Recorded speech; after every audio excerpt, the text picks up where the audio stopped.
10 November থেকে শুরু হয়েছে COP30 জলবায়ু সম্মেলন। নৌকায় করে বেলেমে পৌঁছে এতে যোগ দিয়েছেন আদিবাসী নেতারা। তাদের অঞ্চলগুলো কিভাবে পরিচালিত হবে সে বিষয়ক বক্তব্যের দাবি জানানো তাদের প্রধান লক্ষ্য। ইয়াকুমামা ফ্লোটিলা নামের অভিযানে যোগ দিয়েছেন লাতিন আমেরিকার আদিবাসী নেতারা।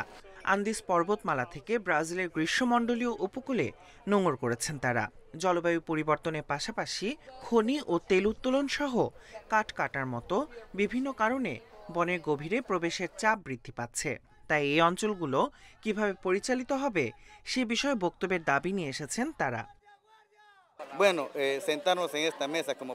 আমাদের আলোচনার টেবিলে বসতে হবে এবং দর কষাকষি করতে হবে। নিজেদের জন্য দূষণমুক্ত পরিষ্কার জ্বালানি নিশ্চিত করতে হবে। জীবাশ্ম জ্বালানি, অবৈধ খনন এবং বন উজাড় বন্ধ করাই আমাদের ফ্লোটিলার একমাত্র উদ্দেশ্য। আর্থ ইনসাইট এবং গ্লোবাল অ্যালায়েন্স অফ টেরিটোরিয়াল কমিউনিটিজের প্রতিবেদন মতে অ্যামাজনে স্থানীয় সম্প্রদায় বসবাস করে এমন 1/3 জায়গা এখন তেল, গ্যাস ও খনি উত্তোলনের কারণে দখলদারিত্বের মুখে। অন্যদিকে গ্লোবাল উইটনেসের মতে 2012 থেকে 2024 সালের মধ্যে অ্যামাজন সহ বিভিন্ন দেশের প্রায় 1690 জন পরিবেশ রক্ষাকারী নিহত বা নিখোঁজ হয়েছেন।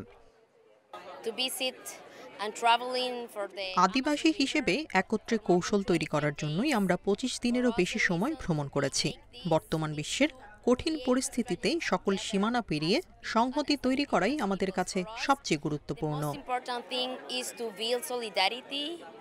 আদিবাসী তরুণরা অ্যামাজনের নদী, বন ও জঙ্গল রক্ষার জন্য প্রথম সারিতে থেকে কাজ করছে।